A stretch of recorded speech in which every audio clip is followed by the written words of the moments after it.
ఆది సర్వలోకాలకు ఆధారం ఆదర్శమైనటువంటి లక్ష్మీ శ్రీమన్నారాయణమూర్తులకు శివపార్వతులకు శాస్త్రాంగ అనేక దండ ప్రణామములు నమస్సులు. సద్గురుమూర్తి వెంకటకోటి యజేంద్ర గారు ఎల్లయ్య నాయన గారి యొక్క పాదపద్మములకు నమస్కరించుకుంటూ, అట్లాగే ఇక్కడున్న గురుమూర్తులకు భక్తజనులందరూ కూడా హృదయపూర్వక ధన్యవాదాలు.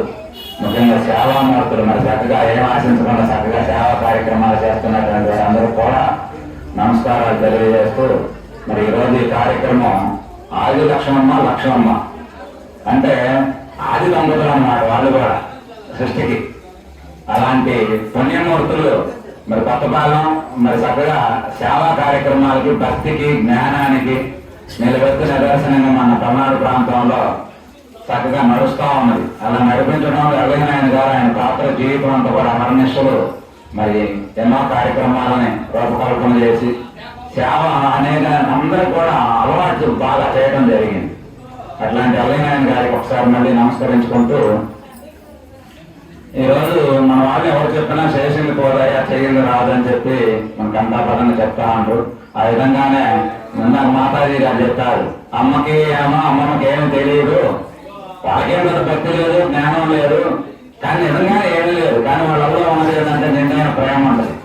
ఎవరు వచ్చినా ప్రేమతో పలకరించడం, పడుకోవడానికి కాళ్ళకి నీళ్ళు ఇవ్వటం, తాగడానికి మధ్యలో మంచినీళ్ళు ఇవ్వటం, ఆ టయానికి వస్తే ఈడుంటే అది కాస్త చేసి ముందు ఆకలి తీర్చడం, అట్లాంటి వారి పూర్వం నుంచి వచ్చినటువంటి తల్లిదండ్రులుగా సాంప్రదాయంగా వచ్చిన అలవాట్లని అట్లా మెండుగా ఆచరించడంలో వాళ్ళ జన్మ పునీతమైంది అని చెప్పి ఆ విధానంలో మనకు తెలియకుండానే సహజ జీవన విధానంగా మన యొక్క భారతదేశంలో అలా మనకు అలవాటైంది. అంటే ఎవరైనా వస్తే దానికి ఏదో గుర్తు పెట్టుకొని మర్యాదలు చేయడం, పలకరియడం, ఇప్పుడు మీరు కనపడగానే నమస్కారం అంటారు. నమస్కారం ఏదో పని కట్టుకొని పెట్టేది కాదు. సహజంగానే మనకి ఆ యొక్క ప్రేమ భావన, ఆ యొక్క ఆత్మీయత, సమతా భావన, మన అనే భావన, అట్లా మా మనిషికి అట్లా నమస్కరించుకోవడం సహజంగానే అలవాటైనట్లుగా మనకు అట్లా అలవాటైనటువంటి పుణ్యమూర్తులు అలా రాగద్వేషాలకు అతీతంగా ఉంటా కాస్త సమతా భావాన్ని పెంచుకొని ఇట్లా దైవికమైనటువంటి కార్యక్రమాలకి, ఎందుకంటే కుటుంబ జీవన విధానం అనేది అందరూ జీవిస్తాం, కానీ కుటుంబంతో పాటు కాస్తంత దైవభక్తి, కాస్తంత ప్రజల పట్ల ఎప్పుడు కూడా బాధ్యత వహించినటువంటి వాళ్ళకి ఇట్లాంటి కార్యక్రమాలు జరిగాయి. ఇప్పుడు మనందరికి భార్య, భర్త, పిల్లలు, కుటుంబం ఉంది. మరి మనకెందుకు జరగదు చెప్పండి? మనం బాగానే ఉంటున్నాం కదా. కానీ మరి ఎందుకు జరుగుతుందంటే లోపాలు ఎక్కడైనా తీసుకోండి, భక్తుల కథల్లో ఈ యొక్క కార్యక్రమాలన్నీ ఉంటున్నాయి. అలాగే ఎక్కువ సేవామూర్తులు అంటే వారికి పెద్ద భక్తి లేకపోయినా, పెద్ద జ్ఞానాన్ని పొందకపోయినా సేవామూర్తులు ఏ స్వార్థం ఆశించకుండా నిస్వార్థంగా మనిషిని మనిషిగా గుర్తించి ఎవరైతే సేవ చేస్తా ఉంటారు, అంటే ఏదో మనవాడే కొన్నయ్య అప్పయ్య గురువు గారే మన గురువు గారు కానీ నారాయణ స్వామి మనవారు కాదనే భావన లేకుండా ఎవరు వచ్చిన అందరికీ సమతాభావంతో చేసేటువంటి సేవకులకి ఈ కార్యక్రమాలు ఎక్కువగా మనకు జరుగుతూ ఉంటాయి. ఇట్లా జరిగేటువంటి వాళ్ళని మనం లోపల ఆదర్శం కూడా వీళ్ళే. మనకి ఆదర్శం ఎవరయ్యా అంటే, ఇప్పుడు మామూలుగా ఇందాక అమ్మ ఒక మాట చెప్పింది, అమ్మకో బాగలేకపోతే ఒళ్ళంతా కూడా దుర్వాసన. ఎందుకంటే శరీర ధర్మం ప్రకారం మనకు అనారోగ్య పాలైనప్పుడు, ఏమన్నా గడ్డలు అట్లా వచ్చినప్పుడు, పెద్ద వయసు వచ్చినప్పుడు, మలమాత్రాలు తాను శుభ్రం చేసుకోలేనప్పుడు, ఇవన్నీ మనకి సహజంగానే దేహం అనేది కొంత దుర్వాసనకు రావడానికి సర్వసాధారణం. అయినా అమ్మ చుట్టూ ఎప్పుడు 10 మంది ఉండేవాళ్ళు. ఎందుకు ఉండేవాళ్ళు అంటే, ఈ లోకంలో ధనవంతుడి చుట్టూ కూడా జనవంతులు. లోకంలో ధనవంతుడు పెద్ద పట్టేసుకొని కారు పెట్టాను 10 మంది వెంటనే ఆయన చుట్టూ తిరుగుతాడు అట్లా. కానీ ధనం ఉన్నంత చేత ధనవంతుడు చుట్టూ ఉంటారు. కానీ గుణవంతుడికి ఒకసారి నీలో సద్గుణాలు, నీలో గుణాలు బయట నుంచి రావు. నీలో ఉన్న గుణాలను నువ్వు మేల్కొలుపు చేసి అవి నీవుగా మారితే ఈ దేహం పోయినా కూడా ఆ గుణాలను కీర్తిస్తూనే ఉంటుంది లోకం. అదే విచిత్రం చూడండి. సుబ్బయ్య తాత గారు 140 సంవత్సరాలు. మరి ఎందుకు ఆయన గురించి మనం చెప్పుకోవాలి? ఆయనకు పొలం ఉంది, వ్యవసాయం ఉంది, అన్ని చేసేవాడు. ఆయన మనసు దేని మీద ఉండేది కాదు. లేకపోతే కృష్ణ భజన తప్ప, కృష్ణ నామం, కృష్ణ ధ్యానం, కృష్ణ తత్వంలోనే ఆయన మా మనసంతా లీలమైపోయేది. ఆయన అరకిచ్చిన శ్రేణికి పోయి అరకుతుండమంటే అరకుతుండలేడు. దున్నినా కూడా ఏదో కృష్ణ నామంతోనే కార్యక్రమాలన్నీ చేసేవాడు. అట్లా ఎవరైతే భగవంతుడు, ఎందుకు భగవంతుడి గురించి అంటే అసలు మనం అనేది ఏమన్నది ఇక్కడ? నీవనేది ఏమిటని నేను ప్రశ్నిస్తే మీ నేను అనే దానికి మీకు ఒక్కదాని సమాధానం ఉండదు. ఈ జన్మ రావడానికి ఏమన్నా నీకు కారణమా? పుట్టి పెరగడానికి ఏమన్నా కారణమా? ముసల్దానం ఈ శరీరాన్ని విడిచిపెట్టడానికి ఏమైనా నీ ప్రమేయం ఉన్నదా? ఆహారం తిన్నటువంటి దాన్ని జీర్ణం చేయడానికి నీకు ఏమైనా ప్రమేయం ఉన్నదా? అసలు నీవనేది ఏమున్నది? ఏదో నాది నాది అంటావు. నాదంటే శరీరం అంటే నీ శరీరమే కానీ నువ్వు కాదని చెప్తుంది. ఈ రకంగా తీసుకుంటే మన భారతీయ తత్వం అంతా మనకి ఏం చెబుతుందంటే ఇదంతా కూడా భగవంతుడు అని చెప్పేసింది. ఇదంతా కూడా ఆయన యొక్క స్థితి విలాసమయ్యా. అందులో భగవత్ తత్వం తప్ప మరొకటి లేదు. ఆ తత్వాన్ని ఎవరైతే ఎరిగి ఆ తత్వంగా నిత్యం భజిస్తూ ఈ సేవ ఈ మాట భగవంతుడిచ్చిన మాటగా పలుకుతున్నా, భగవంతుడిచ్చిన చెవులతో ఏంటన్నా, భగవంతుడిచ్చిన సేవ చేస్తున్నా, భగవంతుడిచ్చిందే 10 మందిని పెడుతున్నా, ఇదంతా భగవత్ కార్యంగా ఎవరైతే తలుస్తా ఉంటారో అది పరమార్థిక సత్యం కాబట్టి ఆ సత్యం ఎప్పుడూ ప్రకాశిస్తా ఉంటారు.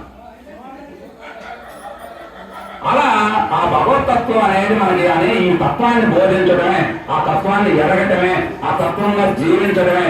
జీవించిన ప్రేమైందంటే మనసు అనేది బడ్డెన తగ్గి బరువు తగ్గి. ఇప్పుడు మనం ఏం చేస్తాం, నేను చెప్పాననేటువంటి అహం నాకు ఉందనుకోండి, నేను చెప్పా అంటే ఇప్పుడు బాగా చెప్పానని మీరు అందరూ బాగా చప్పట్లు కొడతారని బాగుంది అనుకుంటాం.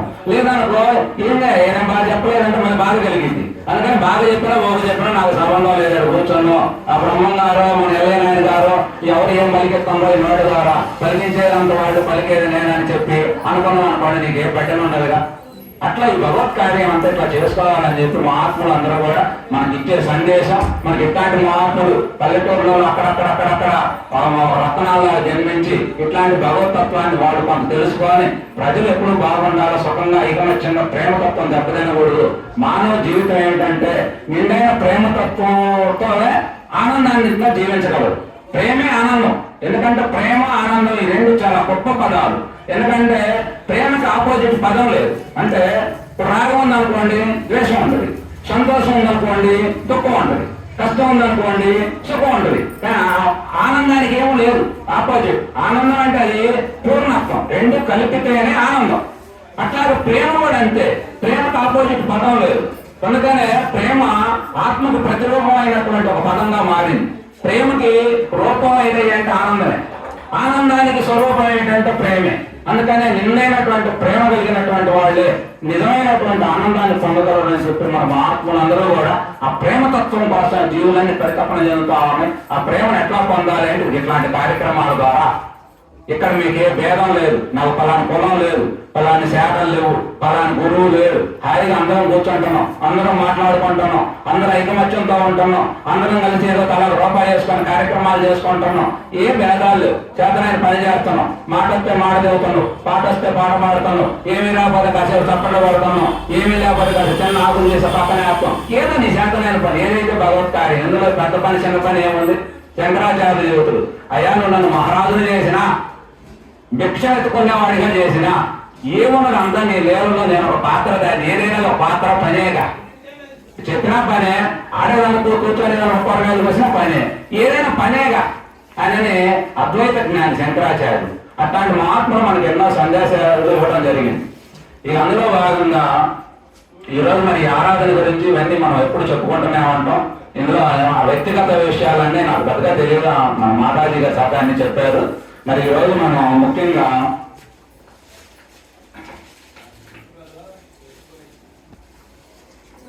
వివేకానంద స్వామి యువ దినోత్సవ శుభాకాంక్షలు. అలా ఈరోజు అఖండ భారతదేశం అంతా కూడా వివేకానంద స్వామి గురించి ఈరోజు ముఖ్యంగా యువ దినోత్సవం అంటే యువకులందరికీ ఎలా జీవించాలి, ఏమి సాధించాలి, ఎలా తరించాలి అనే దాంట్లో వివేకానంద స్వామి 163వ జయంతి. ఈరోజు 163 ఏళ్ల క్రితం మన కలకత్తాలో జన్మించినటువంటి వివేకానంద స్వామి ఆ రోజుల్లో వారి తల్లి భువనేశ్వరి, తండ్రి మరి కేశవనాథ్ గారు, వాళ్ళిద్దరూ కూడా ఆవిడ జన్మించి ఆయన ఆ రోజుల్లోనే లాయర్. వాళ్ళ తండ్రి, తల్లి గొప్ప శివభక్తురాలు. తల్లిదండ్రులు ఇద్దరు శివభక్తులే, కానీ కుటుంబంలో పెద్ద కొడుకు, తర్వాత ముగ్గురు తోడబుట్టిన చెల్లెలు కూడా ఉన్నారు. ఆయన చిన్నతనం నుంచే చాలా సులువుగా, ఎవరైనా మనకు తెలుసు, మన విజయలక్ష్మి మన కుటుంబంలో పెట్టి పెరిగిన మన కార్యక్రమాలు ఎట్లా పాల్గొనేది, ఎట్లా పెద్దలను ఆదరించేది, పెద్దలు సేవ చేసేది. ఎందుకంటే పుట్టుకతోనే కొంత లక్షణాలు రావాలంటే మన అదృష్టం కొన్ని కాదు, అవి మన పెద్దల నుంచి తీసుకొని ఆ విధానంలో జిజ్ఞాస పట్ల శ్రమ కోర్చి అవి నేర్చుకుంటా ఉండాలి. నేర్చుకొని కొన్నాళ్ళు నేర్చుకున్న తర్వాత ఇది స్థానాలకు వస్తారు జనాలు ఎవరైనా. అలా చేయడంలో వివేకానంద స్వామి కూడా ఒక చక్కగా చిన్నతనం నుంచి చురుగ్గా కార్యక్రమాల్లో పాల్గొనేవాడు. రామ భజనలు, రామ కీర్తనలు, ఆయన చదువులో చురుకుండేవాడు, ఏ కార్యక్రమాల్లో కూడా ఉండేవాడు. అట్లా శివుడన్న రాముడన్న ఎందుకు బాగా ఇష్టంగా ఉంటూ అలా చేసుకుంటూ కొన్నాళ్ళు ఉంటా ఉంటే అట్లా కొద్ది పెద్ద వయసు వచ్చింది. పెద్ద వయసు వచ్చిన తర్వాత ఇట్లాంటి వాళ్ళు పరిచయం అయ్యారండి.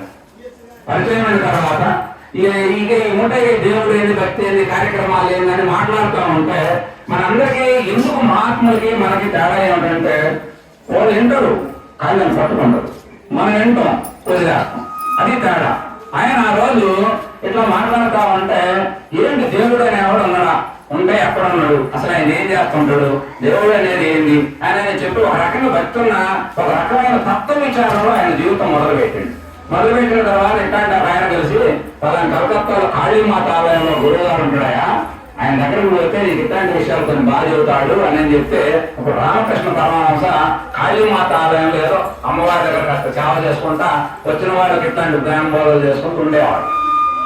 అలా ఉన్న తర్వాత ఒక రోజు అనుకోకుండా చిన్న అంతా అప్పుడు అంతా 13-14 ఏళ్ళు కూడా రాలా వయసు. ఆయన తీసుకొని నమ్మడు పోయాడు. పోయిన తర్వాత ఆయన చూడగానే వివేకానంద స్వామి ఆయన దర్శించగానే ఆయన మనసు ఎందుకు ప్రశాంతంగా హాయిగా ఉన్నట్టుగా అనిపించింది.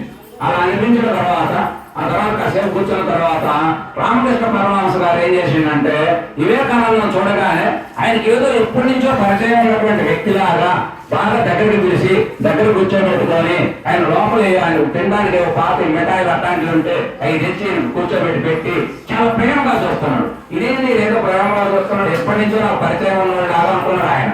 సరే ఆ విధానం అయిపోయింది, కాసేపు మాట్లాడారు. అయిపోయిన తర్వాత మళ్ళీ లోపలికి తీసుకెళ్ళిన తర్వాత ఆయన సంభాషణ చేశారు. సంభాషణ చేసేటప్పుడు అప్పుడు వివేకానంద స్వామి అన్నది ఏమిటంటే, గురుదేవా మీరు దేవుడిని చూశారా?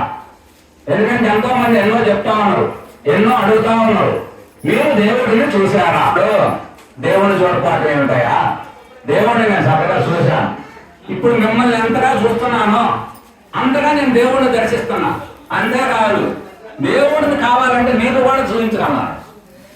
ఆయన ఆశ్చర్యపోయాడు. ఇదేంటి ఇంత మాట, ఈ మాట ఆయన చాలా చిన్న వయసుని తిరుగుతున్నాడు, కానీ ఎవరు ఇంత గట్టిగా చెప్పలేదే. దేవుడిని చూశానంటాడు, నాకు చూపిస్తానంటాడు, అది ఎలా సాధ్యం అని చెప్పి ఈయన అంతర్మతంలో ఆలోచిస్తున్నాడు. అప్పుడు మళ్ళీ రామకృష్ణ పరమహంస గురువు గారు అన్నాడు, దేవుడి గురించి ఆలోచించే వాళ్ళు ఎవరున్నారయ్యా, అందరూ కూడా దేహం కోసం, భార్య పిల్లల కోసం, సంపదల కోసం ఏడ్చేవాడే తప్ప దేవుడి కోసం ఏడ్చేవాడు ఎవరున్నారు చెప్పండి.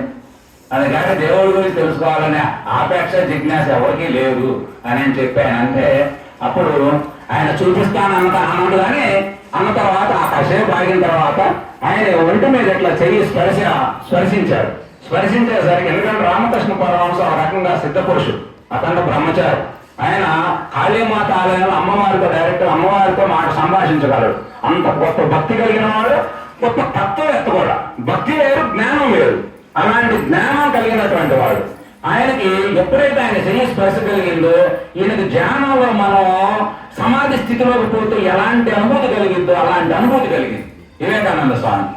ఏంది ఇలా ఉంది, ఏంది నువ్వు నన్ను ఏం చేస్తున్నావు అన్నాడు. అంటే ఆయనకు తెలియకుండానే అలా మారిపోయింది పోయా. అంటే ఏం లేదని ఆయన శరీరంలో ఆగాడు. దాల్లే మళ్ళీ నువ్వు అప్పుడప్పుడు వస్తుండు అని చెప్పి ఆయన బతిమాలు నువ్వు మళ్ళీ రాకుండా ఉండేవాని. శిష్యుడి పట్ల అంత ప్రేమ అన్నమాట. ఆయన సరేనని చెప్పి ఆ రకంగా ఆయన ఏం చేసిండు, తిరిగి మళ్ళీ కొద్ది రోజులు ఆగిన తర్వాత నేను ఒంటరికి వస్తాను, మళ్ళీ ఒంటరికి వచ్చిన తర్వాత ఈ రకమైనటువంటి సంభాషణ అంతా చేస్తా ఆయన గురువు గారి పట్ల ఫస్ట్ ఏమనుకున్నాడంటే గురువు గారు మాట్లాడే మాటలు ఇవన్నీ చూసి కొంచెం బాగానే ఉంది, కానీ తిక్కలోడా అయ్యింది అనుకున్నాడు ఫస్ట్. ఎందుకంటే మహాత్ముడు మాటలు అట్నే ఉంటే అర్థం కాకపోతే. ఆ తర్వాత అనుకున్నాడు ఆయనలో ఉన్నటువంటి జీవితం చూసిండు. ఇక్కడ మనకు 2 రకాలుగా ఉంటుంది. ఎన్ని మాటలు చెప్పినా కూడా నువ్వు ఆచరణ లేదనుకోండి మనకు ఉపయోగం లేదు. అందుకని ఆచరణ చూస్తే ఆయన బ్రహ్మచారిగా ఉన్నాడు. ఆయన ఏమి ఒంటి మీద ఏదో జరిగిన పట్ట తప్ప ఆయన ఏమి ఆశించేది లేదు. జ్ఞానపరంగా పుంటాలు ఆయన ఒక పద్మ నుంచి జాలువారుతాలు ఉన్నాయి. ఎంతో మంది ఆనందపడతా ఉన్నారు, ఎంతో మంది వెతుకుతున్నారు దాని గురించి. ఇవన్నీ చేస్తాం. అందుకని ఈ దగ్గర ఏదో విషయం ఉందనుకున్నాడు వివేకానంద స్వామి. అనుకోని తర్వాత మళ్ళీ ఒంటరిగా రావటం, అప్పుడప్పుడు రావటం, ఆ రకంగా తరచూ ఆయన కలుస్తా ఆయనతో లోతైన విషయాల్లో సంభాషించడం అవన్నీ చేస్తామంటే రామకృష్ణ పరమహంస కూడా ఆయన చెప్పింది ఏంటంటే, వివేకానంద స్వామి ఈయన మీ అందరికీ నాయకుడు లాంటి వాడు. ఈయన ఏమి చేసినా ఆయనకు అంటదు, ఏమి చేయకపోయినా అన్ని చేసినట్టే. అందుకని ఆయన చెప్పినట్టు మీరేనండి అన్నట్టుగా గురువు గారు కూడా అలాంటి మాటలు చెప్తే శిష్యులందరూ కొద్దిగా మనసు నొచ్చుకుంటారు. ఎందుకంటే 10 మందిలో ఆయన పలానా గొప్ప ఆయన అంటే మిగతాడు కొంచెం బాధ అనిపించదు. కానీ అట్లా ఉండేది. అట్లా ఉంటా కొన్నాళ్ళు అట్టగడిచి బ్రహ్మాండంగా జీవితం అంటే అట్లానే ఆయనకి కొంత మూల సారం దిగింది వివేకానంద కూడా.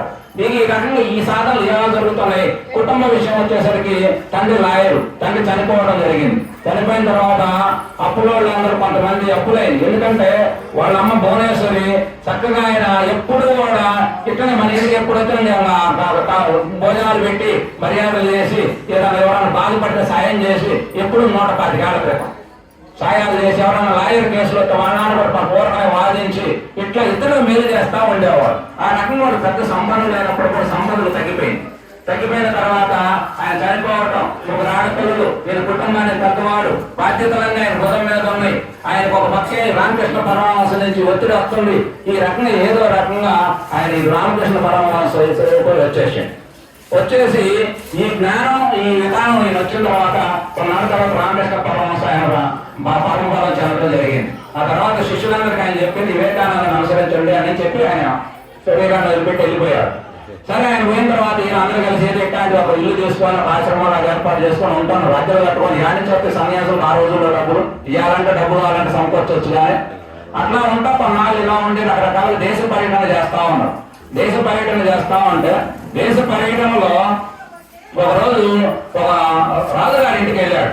రాజుగారి ఇంటికి వెళితే ఆ రాజుగారు అన్న మాట ఏంటంటే, మీరు విగ్రహారాధనలు ఇవన్నీ బోధిస్తా ఉంటారా, చేస్తా ఉంటారు, కానీ ఇక పట్ల నాకు విశ్వాసం లేదు, ఎందుకు చేస్తున్నారు మీరు అని వివేకానంద స్వామిని అడిగితే అప్పుడు నేను సన్యాసం తీసుకొని పర్యటన చేస్తుంటే ఆయన అన్నాడు, వివేకానంద స్వామి మాటలు చెప్తే అతను మాటలు చెప్పొచ్చు, కానీ మాట కంటే చర్య ద్వారా చూపిద్దామని చెప్పి పక్కనే ఉన్న మంత్రిని పిలిచి అదే అక్కడ మీకు రాజుగారి ఫోటో ఒకసారి తీసుకొచ్చిన తర్వాత ఆ మంత్రి గారు అన్నాడు, ఆ ఫోటో మీద ఒకసారి ఉమ్మేయమంటూ అది మా రాజుగారి ఫోటో అండి, మా రాజుగారి మీద ఉమ్మేసినట్టేగా అన్నాడు.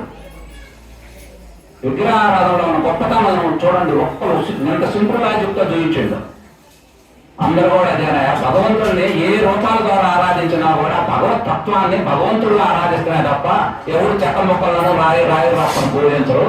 ఇదే ఉన్నటువంటి రహస్యం అని చెప్పిన తర్వాత ఆయన నమస్కరించి గుర్తించలేదయా, గుర్తించాను అని చెప్పి ఆయన సన్మానం చేసి అంత కావాల్సిన సమకూర్చాడు. ఇట్లాంటి ఎన్నో సంఘటనలు ఉంటాయి ఆయన జీవితంలో, వివేకానంద జీవితంలో. ఇవన్నీ ఇలా చేసుకుంటూ పోతా ఉంటే తర్వాత ఈ పర్యటనలో పూర్తయింది. తర్వాత ఆ రోజుల్లోనే అమెరికాలో సర్వమత సమ్మేళనం అని చెప్పి మన హిందూ సమ్మేళనం లాగా దేశాలన్నీ ఆధ్యాత్మిక బోధని ఎట్లా ప్రజలకు చేరువ చేయాలి దీనికని చెప్పి అమెరికాలో ఎప్పుడు 130 సంవత్సరాల క్రితం జరిగిన స్టోరీ. అప్పుడు అందరూ ఆ మతానికి సంబంధించిన వాళ్ళు పెద్దలందరూ కూడా ఆ సభకు రావడం జరిగింది. వచ్చినాక మన భారతదేశం నుంచి ఈయన ప్రత్యేకించి హిందూ మతం తరపు నేను పంపించలేదు, కానీ మనకు ఎందుకంటే బ్రహ్మ సమాజం తరపున ఒకళ్ళు వెళ్ళారు, బౌద్ధ సమాజం తరపున ఒకళ్ళు వెళ్ళారు, ఇట్లా మరి అనేక సమాజాల నుంచి వెళ్ళారు. కానీ ఈయన కూడా ఎందుకో ఈయన తెలిసింది వెళ్ళాలని చెప్పి అంటే బెంగళూరులో ఉన్నటువంటి ఒక రాజు ఈయనకు అప్పుడు పడవలో టికెట్ కొనిచ్చి బట్టలు 4 జతలు కొనిచ్చి ఈయన పంపించారు. పాపం ఈయన అక్కడికి పోయిన తర్వాత దిగిండి అమెరికా పోయిన తర్వాత ఈయన పోయిన తర్వాత ఇక్కడ రాగానే ఇవాళ కార్యక్రమం కాదు, రేపంటే మరి ఇవాళంతా ఆడుందా అట్లా ఈయన పోయిన టయానికి 1 నెల లేట్ అయింది కార్యక్రమం. ఈయన తీసుకుపోయిన డబ్బులకి దానికి సంబంధం లేదు, చాలా ఇబ్బంది అయింది. ఆయన ఒక రాత్రులంతా కూడా రైలు పెట్టెలో బొగ్గు పెట్టెలో పడుకొని గడిపాడు నాన్నవాడు. అట్లా గడిపి అక్కడ అనుకోకుండా ఎవరో ఒక స్త్రీమూర్తి పాపం ఈయన గుర్తించి ఈయన్ని నువ్వు భారతదేశం నుంచి వచ్చి, ఎందుకంటే మన సన్యాసులు అంటే వాళ్ళకి అంత ప్రేమ, వీళ్ళు సత్యబద్ధమైనటువంటి వాళ్ళు, దైవాన్ని కనుక్కునే వాళ్ళు, దైవాన్ని సంబోధులు అని వాళ్ళు అలా ఫీల్ అవుతా ఉంటారన్నమాట. అందుకని ఈయన ఈయన వయసు కూడా అంత 30-32 ఏళ్ళ వయసు అప్పటికి. అట్లా ఉన్నటువంటి ఆయన గుర్తించి ఆమె ఎక్కడి నుంచి వచ్చారు ఏమిటి అని చెప్పి ఆయన అంటే ఇక్కడ వచ్చినాను అని చెప్తే అప్పుడు ఆయనకి కావాల్సినటువంటి అక్కడ పోవడానికి ఆయన ఏర్పాట్లు చేసి, ఎందుకంటే అంతకు ముందు మధ్యలో ఒక ఆయన కలిసి ఆయన అక్కడ పోవడానికి ఆ సర్వమత సభలు కావాలంటే దానికి ముందుగానే ఒక లిస్ట్ ఉండాలి. అక్కడ చేరాలంటే. దానికి తగ్గట్టు సమాయత్వం ఉండాలి. ఇవన్నీ ఏమి లేవు. కానీ ఇట్లాంటి ఆయన కలిసి ఈయన సాయం ద్వారా ఆయన బోధన పోవచ్చు. కానీ ఆయన ఇచ్చిన అడ్రస్ నేను మళ్ళీ పోగొట్టుకుంటాను సందర్భంలో. తర్వాత పాపం ఏమో కలిసింది. ఏమో కలిసిన తర్వాత ఏమో తీసుకుపోయి రికమెండేషన్ చేసింది. చేసిన తర్వాత వాళ్ళు అక్కడ ఒప్పుకున్నాక సభ బ్రహ్మాండంగా మొదలైన తర్వాత మతాలన్నీ కూడా ఆయా మత శాఖలందరూ కూడా మార్పులు. ఎందుకంటే చాలా మతాలు ఉన్నాయి, అనేక మతాలు ఫస్ట్. ఎందుకంటే ప్రపంచంలో పెద్ద మతంగా వర్ధిల్లుతున్నటువంటి క్రైస్తవ మతం, ఆ మత ప్రవక్తతో మొదలుపెట్టారు.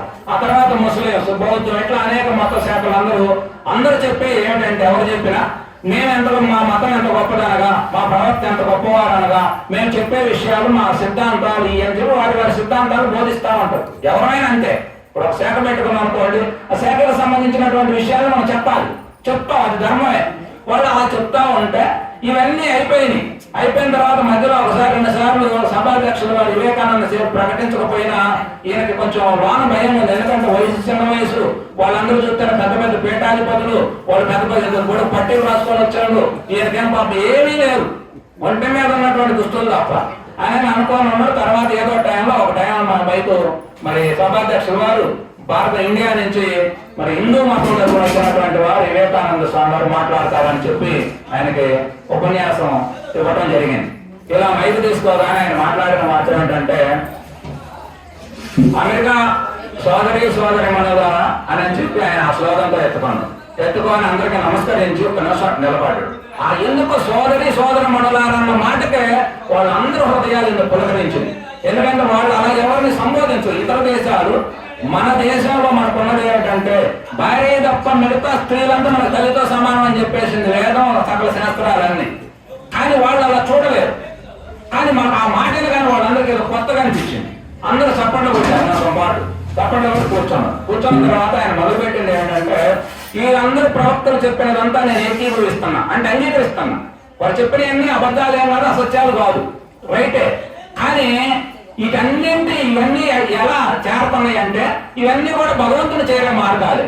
అంటే కొండల మీద కోనల్లో నుంచి చిన్న కాలువలుగా వచ్చి నదులుగా మారి నదులన్నీ సముద్రంలోకి ఎలా చేరతాయో, అలా ఈ ప్రవక్తలు చెప్పినటువంటి వాక్యాలు, సాధనలన్నీ కూడా భగవంతుని చేరే మార్గాలే అని చెప్పేసరికి మొత్తం చప్పట్లు కొట్టారమ్మా. అంటే అంత అద్వైత జ్ఞానాన్ని అందరిని మిళితం చేశాడన్నమాట.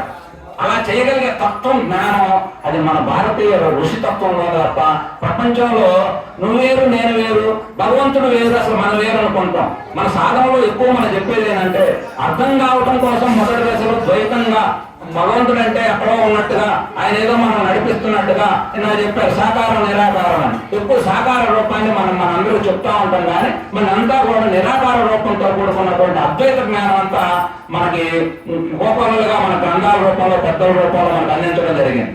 అనేది ఆ రకంగా ఆయన చెప్తే, ఆయనకి ఇచ్చిన 10 నిమిషాలకి కనీసం ఆయన చేత 1 గంటన్నర తెప్పించుకున్నాం. ఆ తర్వాత ఆయన గురించి పత్రికలన్నీ విపరీతంగా ముద్రించినాయి. భారతీయ యువసింహం అన్నట్టుగా ముద్రించేసరికి అక్కడ పేపర్లు, ఇక్కడ పేపర్లు, మొత్తం ప్రపంచం అంతా ఒక్కసారి గుప్పున ఆయన పేరంతా వ్యాపించింది. అలా వ్యాపిస్తే అనేక దేశాలు తిప్పించి, నీవు చెప్పే ప్రవచనం ఇది మానవాళికి అవసరం అని చెప్పి అనేక దేశాల దేశంపై ఆయన ప్రవచనాలు పెట్టించారు. ఆ దేశంలో కొన్నాళ్ళు ఉన్నాడు. అక్కడ ఒక సంస్థను స్థాపించాడు, కొంతమంది భక్తులను తయారు చేసిండు. ఎప్పుడు 125 ఏళ్ల క్రితం అలా చేసి, ఆ తర్వాత ఆ పేపర్లు, ఆ వాణి అదంతా తెలిసిన తర్వాత మన వాళ్ళకి ఇక్కడ తెలిసింది. ఆయన అక్కడ పర్యటన ముగించుకొని వచ్చేటప్పుడు మన వాళ్ళు సముద్రం ఒడ్డుకు జనాలు తండాలు దారులు తీరి రాజులందరూ పూలకొచ్చారు పట్టుకొని నిలబడి. మరి అంతకుముందు వివేకానంద సాయాలు మన ఊళ్ళో ఉన్నాడేగా. మన ఊళ్ళో ఉన్న ఎల్లయ్య గారిని మనం గుర్తించాం, ఎవరో వచ్చి చెబితే కానీ గుర్తించాం. అట్లా ఉంటుంది. అప్పుడు అందరూ వచ్చారు, అదే వివేకానంద స్వామి. అంతకుముందు లేడు వివేకానంద స్వామి. అంటే పక్కోడు పెద్దవాడు కీర్తించినప్పుడే ఈయన పెద్దవాడుగా అని చెప్పి ఆ రకంగా స్వాగతం పలికి రథం పట్టుకొని ఊరేగింపులు చేశారు.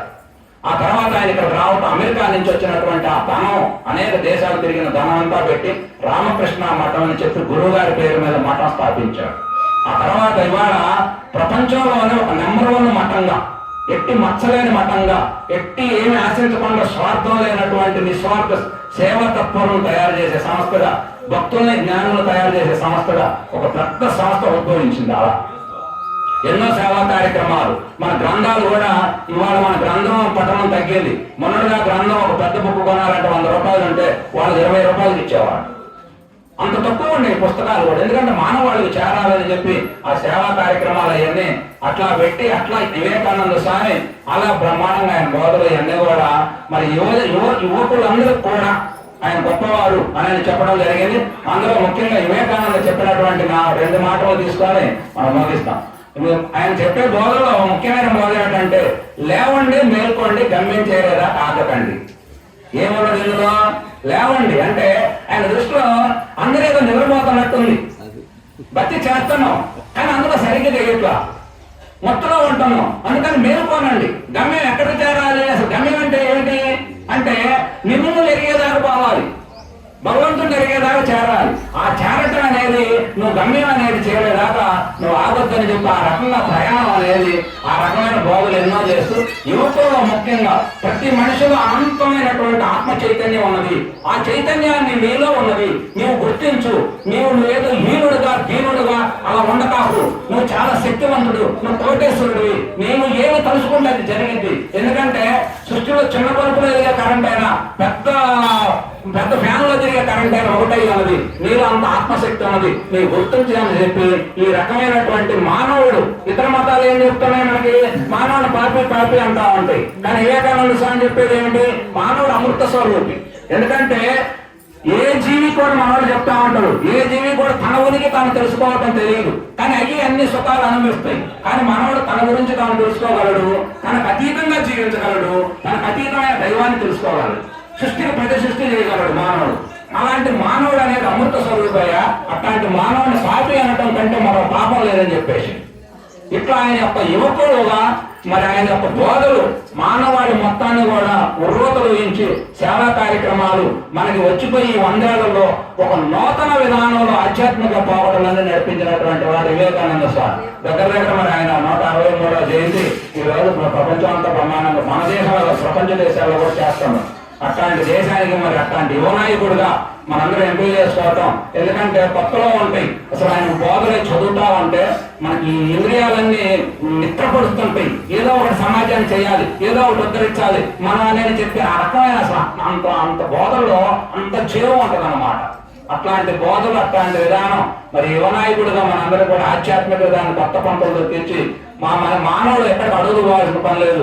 నిత్యం నీ ఇంట్లోనే ఉండొచ్చు, నువ్వే సాధనలు చేసుకోవచ్చు అని మనకు అనేక రకమైనటువంటి కొత్త పద్ధతులన్నీ కూడా పాతదాన్ని సనాతనం అయినటువంటి దానిని ఇప్పుడున్న విధానానికి జోడించి చక్కగా మనకు బోధించి చూపించినటువంటి మరి వివేకానంద స్వామి, మరి గురువు గారు రామకృష్ణ పరమహంస ఇట్లాంటి మహాత్ములు భారత గడ్డ మీద ఎంతో మంది ఉన్నారు. అందుకని వారి అందరూ యొక్క స్ఫూర్తితో వారి అడుగుజాడల్లో మనందరం నడుచుకొని మనం ఇవన్నీ కూడా మన జీవితాలు కూడా వాళ్ళ జీవితాలు లాగే ఉద్ధరించే స్థానాన్ని మనం అలంకరించాలి. కాబట్టి అలా చేసుకోవటంలో కోసం ఈ యొక్క కార్యక్రమాలు ఇవన్నీ కూడా మనం చేసుకోవడం. ఈ ఆరాధన కార్యక్రమాలు ఇవన్నీ ఏంటంటే ఆరాధనకు గురించి మనం చెప్తాం. ఎందుకు ఆమెకి ఆరాధన చేయాలని ఎవరో ఒకరు మిమ్మల్ని అడుగుతారు. ఆమె భగవంతుడికి భక్తి చేసిందంట, వచ్చిన వాళ్ళు సేవ చేసిందంట, మీరు ఎప్పుడు అందరితో బాగా ఉండి ఇరుగుపడి వాళ్ళందరితో కలహాలు లేకుండా ప్రేమగా ఉండేదంట. ఏమన్నా ఏముంది ఇప్పుడు మా అమ్మాయి నన్ను అట్నే అన్నదిలే అనుకుంటారంట. అందరితో హాయిగా ఉండేదంట, ఎప్పుడు ఏ ద్వేషాలు లేకుండా స్వేచ్ఛగా హాయిగా బ్రతికింది. ఏదనంటే భగవత్సత్వం అనుకుని వదిలేసేది. అట్లాంటి మహాత్మను ఉండబట్టారు భూమి హాయిగా సస్యసేవనం బ్రతుకుతుంది అని మనం చెప్పి సృష్టిలో మంచి చెడు లేనిది ఉన్నప్పటికీ మంచి చెడులో మనం ఉంటున్నాం. కాబట్టి మంచిగా జీవించినటువంటి మహాత్ములందరికీ ఇట్లాంటి కార్యక్రమాలు జరుగుతుంటాయి. కాబట్టి మరి ఈ యొక్క అవకాశాన్ని నాకు కల్పించినటువంటి మన మాతా విజయలక్ష్మి గారికి హృదయపూర్వక నమస్కారాలు తెలియజేసుకుంటూ ఓం సర్వం శివార్పణం.